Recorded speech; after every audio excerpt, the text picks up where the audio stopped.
ঘর তো আমার, ঘর এখন আমার শাশুড়ি না, সব আমার নামে লেখা। কে লিখে দিল? আমার শাশুড়ি লিখে দিচ্ছে। কিভাবে লিখে দিল আপনাকে? লিখে দিচ্ছে। আপনি উনি কি লিখে দিতে পারে? তো লেখাই জানে না। লিখে দিয়েছে, এটা দলিল করে দিয়েছে আরো 6-7 বছর আগে। তারপরে থেকে তো উনি আলাদা খায়। দলিল তারপরে থেকে আলাদা খায় না। হ্যাঁ, আলাদা খায়। তারপরে থেকে আলাদা খায় না। তারপরে উনি খাইছে আলাদা, যতদিন পারছে চলে। হ্যাঁ, কেন আলাদা খাবে? দলিলটা কি আছে আপনার কাছে? হ্যাঁ, দলিল আছে, সব আছে। দেখামু আমি, আপনার দেখামু আমি, 10 জন সহ দেখাম। আপনি চাইলে আমি দেখাম না তো। আমার 10 জন আছে, আমি 10 জন নিয়ে দেখাম। তুমি তার কাছ থেকে নিছেন, তাহলে বাদ দিতে কষ্ট করে। না, বাদ তো আমি তার না দেই না। সে যদি না খায় আমি তো কিছু করার নাই ভাই। কেন? তাও আমি আমার মতো খামু, আমার যাইবে জায়গা বাড়ি ছাদ পাট দিব। কে দিব না? বউ দিব না, প্রবাদ দিব না, সম্ভব।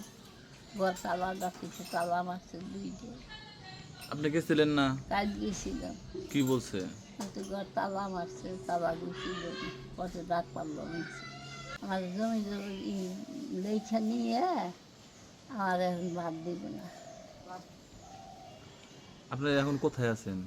আমি এখন জায়গায় জায়গায় ঠাই, এই যে মেয়ের বাড়ি আছি, বই যাইছি। বইটু চোখে দিই না, চোখে দিই না। কিন্তু ছেলে কি নেয় না আপনারে? না, আসে না। কি বলে ছেলে? আসে না, কি সুস্থ কি বলবো আর, ভাত কাপড় দেয় না।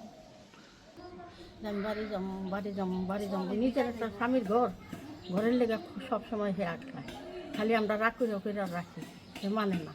তাকে কালকে নিয়ে যেতে বেশি, কালকে সেখানে নিয়ে গেছি পরে আমাকে তো চাবি দেয়ই নাই, আর আমাকে কোনো পাত্তাই দেয় নাই। আমরা 2জন মানুষ ডাকছি, এই মানুষটারও পাত্তা দেয় না, কোনো পাত্তা দেয় না। হ্যাঁ এলো পালকা পোলা, কয় কি হ্যাঁ ভাত আমার পাতে নাই, আমার মারতে আসে।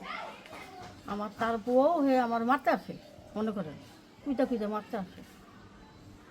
আমার লোকের যাতা ব্যবহার কইরা কইছে আমি বাদ দিব না, আমি রাখুম না, চাবি কি মনে করে। এই ঘর আমার, এই বাড়ি আমার, এই সব কিছু আমার মালিক, আমি মালিক।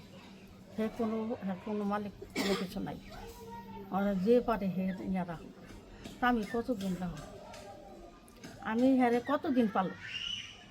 আমার নানি হয়, উনি দীর্ঘদিন ওনার বাড়িতে বসবাস করতেছিল, একাই রান্না বাড়া করে খাইতো। ওনার ছেলে ওনারে ভরণ পোষণ করতো না। আমি মাঝে মাঝে কিছু নিয়ে টিয়া দিতাম, বা একটা সংস্থায় থেকে ওনার চাইলেও ব্যবস্থা করে দিয়েছিলাম। উনি ছেলে রাত দেয় না দেখে আমি ওনার একটু হেল্প করছি, বা নিজে যা পারি ওনার এটা করি।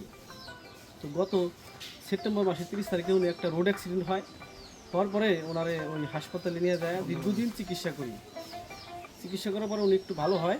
এরপরে আমাদের বাসায় নিয়ে আসি। এখানে কিছুদিন থাকার পর উনি ওনার বাড়িতে যাইবে বলে। পরে আমরা কালকে তার বাড়িতে নিয়ে গেছিলাম। আমি যাইনি অবশ্য, আমার মা গেছিলো, আমার ওই বোন গেছিলো, আর মামি গেছিলো। তো তার ওই পালক ছেলে তার বাড়িতে উঠতে দেয় নাই, ঘরটর সব তালা দিয়ে রাখছে।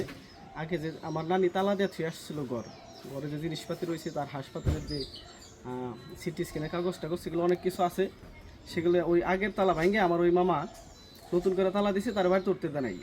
পরে অনেকক্ষণ তাদের বসায় রাখছে। পরে আমার মায়ে যা একটা এলাকার মুরব্বীরে ডাক দেওয়া ছিল, মুরব্বী বলছিল যে তাহলে বরকত্রে ডাক দাও, দেখি কি কয়।